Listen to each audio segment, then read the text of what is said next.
हरे कृष्णा। आपके अपने चैनल पर आपका बहुत बहुत स्वागत है।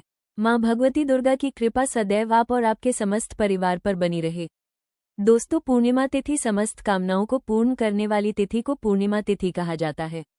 शास्त्रों में कहा गया है कि पूर्णिमा तिथि पर भगवान श्री लक्ष्मीनारायण की आराधना करने से समस्त प्रकार के काय, वाचिक और मानसिक पाप कर्मों से मुक्ति मिल जाती है। समस्त प्रकार की कामनाएं पूर्ण होती हैं और इस दिन भगवान श्री लक्ष्मीनारायण की आराधना से पितरों की कृपा भी हमें प्राप्त होती है। पितरों को मोक्ष की प्राप्ति होती है, उनकी आत्मा को शांति मिलती है।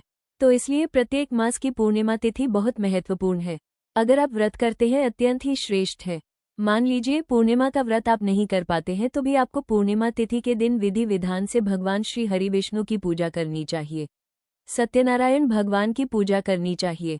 भगवान भोलेनाथ का जला अभिषेक करना चाहिए, दूध से अभिषेक करना चाहिए और भगवती जगदम्बा की दुर्गा जी की भी आराधना करनी चाहिए। इसके अलावा भगवान चंद्रदेव की जो पूजा होती है शाम के समय, जिसमें हम चंद्रमा को अर्घ्य देते हैं, ये तो अत्यंत आवश्यक है। तो बिना व्रत किए भी आप ये सभी कार्य कर सकते हैं। तो आज की वीडियो में आप जानेंगे कि वैशाख मास की पूर्णिमा तिथि कब प्रारंभ होगी, कब समाप्त होगी, व्रत हमें पूर्णिमा का कब धारण करना है और वैशाख मास की पूर्णिमा का उद्यापन कब करें, सत्यनारायण व्रत की कथा कब करें, मतलब पूर्णिमा से संबंधित सारी जानकारी आपको आज की वीडियो में मिलेगी। तो वीडियो को अंत तक जरूर देखिए और हाँ, अच्छी लगी वीडियो अगर आपको तो वीडियो को लाइक भी जरूर कीजिएगा। सबसे पहले जानते हैं कि वैशाख मास की पूर्णिमा तिथि कब प्रारंभ होगी, कब समाप्त होगी और पूर्णिमा तिथि का व्रत अगर आप धारण करते हैं प्रत्येक मास की पूर्णिमा पर तो व्रत आपको कब धारण करना है।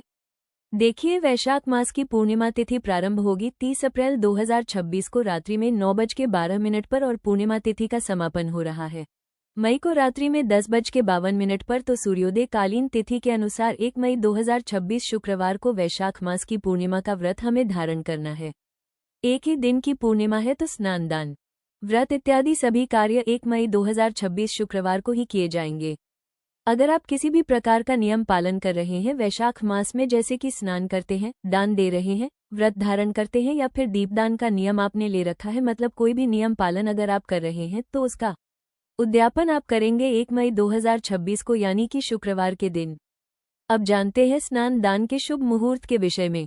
वैशाख मास की पूर्णिमा तिथि पर सूर्योदय काल का समय है सुबह 5:41 पर और सूर्यास्त होगा शाम को 6:52 पर।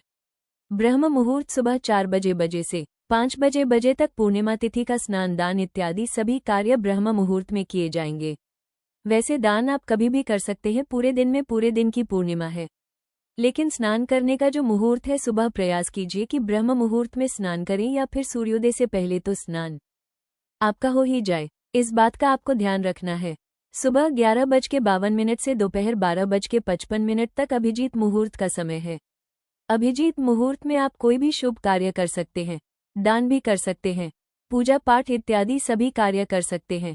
बात करें राहु काल की तो सुबह 10:39 से दोपहर 12:18 तक ये समय राहु काल का है। राहु काल में कोई भी शुभ 3:16 कार्य प्रारंभ नहीं करना चाहिए, लेकिन अगर आप पहले से कर रहे हैं कोई भी कार्य तो आप कर सकते हैं। पूर्णिमा तिथि के दिन ब्रह्म मुहूर्त में स्नान करने के बाद दान अवश्य करना चाहिए। दान किन चीजों का आप कर सकते हैं, तो देखिए, चंद्रमा से जुड़ी हुई जो वस्तुएं होती हैं उनका दान किया जाता है, जैसे कि सफेद चीजें, चावल, चीनी, दूध, सफेद कपड़े, मोती, चांदी, इन चीजों का आप दान कर सकते हैं। वैशाख मास की पूर्णिमा के दिन स्नान और दान से जो पुण्य प्राप्त होता है उससे हमारे जीवन में सफलता की प्राप्ति होती है। सुख समृद्धि की कामना हो तो पूर्ण होती है, या फिर आप जिस भी कामना से दान करते हैं आपकी वो कामना पूर्ण होती है। चंद्रमा से जुड़ा हुआ कोई दोष हो तो वो भी समाप्त होता है। पूर्णिमा के दिन भगवान सत्यनारायण की कथा जरूर करनी चाहिए। चाहे आप किसी ब्राह्मण को घर बुलाकर करवा लीजिए, और अगर ऐसा नहीं कर पाते हैं, किसी ब्राह्मण को घर बुलाना संभव ना हो तो स्वयं से भी कर सकते हैं। भगवान लक्ष्मीनारायण की, भगवान सत्यनारायण की पूजा आराधना कर लीजिए विधि विधान से। उसके बाद वहीं बैठकर भगवान सत्यनारायण की जो कथा की पुस्तक होती है उसका पाठ कर लीजिए, या फिर आप चाहे तो पूजा स्थल पर बैठे हुए भी कथा मोबाइल से सुन सकते हैं। वैशाख मास की पूर्णिमा पर अपने घर के आसपास कोई पीपल का वृक्ष हो तो वहां पर दूध अवश्य अर्पित करना चाहिए। थोड़ा सा कच्चा दूध एक पात्र में रखकर जल से भर लीजिए। उस पात्र को शहद और शक्कर डालकर और पुष्प डालकर आप किसी भी पीपल के पेड़ के नीचे अर्पित करते हैं। पीपल की जड़ में अर्पित करते हैं तो वास्तु दोष हो, ग्रह दोष हो, पितृ दोष हो, सभी प्रकार के दोषों से आपको मुक्ति मिल जाती है। पूर्णिमा के दिन लक्ष्मी नारायण वास करते हैं पीपल के वृक्ष में, तो जब हम पूर्णिमा पर लक्ष्मी नारायण की आराधना करते हैं, पीपल के वृक्ष की पूजा करते हैं, तो घर में सुख समृद्धि का वास होता है, स्थिर लक्ष्मी का वास होता है, घर में बरकत आती है, संपदा आती है। तो आवश्यक है वैशाख पूर्णिमा हो या कोई भी पूर्णिमा हो, अगर वो रविवार के दिन नहीं पड़ती है तो आप जाकर पीपल के वृक्ष को सींचिए अवश्य। जल चढ़ाने के बाद धूप दीप अक्षत पुष्प अर्पित करके विधि विधान से पूजा करके कुछ भोग में मीठी सामग्री अवश्य अर्पित कर दीजिए। इसके अलावा पूर्णिमा पर आपको शिवलिंग का अभिषेक जल से या फिर पंचामृत या फिर दूध से अवश्य करना है। चंद्रमा को अर्घ्य सबको देना है, चाहे आप व्रत करते हैं या नहीं करते हैं। वैशाख मास की पूर्णिमा पर वैशाख मास के स्नान दान व्रत का उद्यापन किस प्रकार से करना है, ये जानकारी आपको आने वाली वीडियो में मिल जाएंगी। तो चैनल से जुड़े रहिए और जो भी व्रत और त्योहार होते हैं जैसे कि एकादशी हो, पूर्णिमा हो, अमावस्या हो या फिर पुराणों की कथाएं सुनना चाहते हैं, मिलती हूँ मैं आपसे अगली वीडियो में।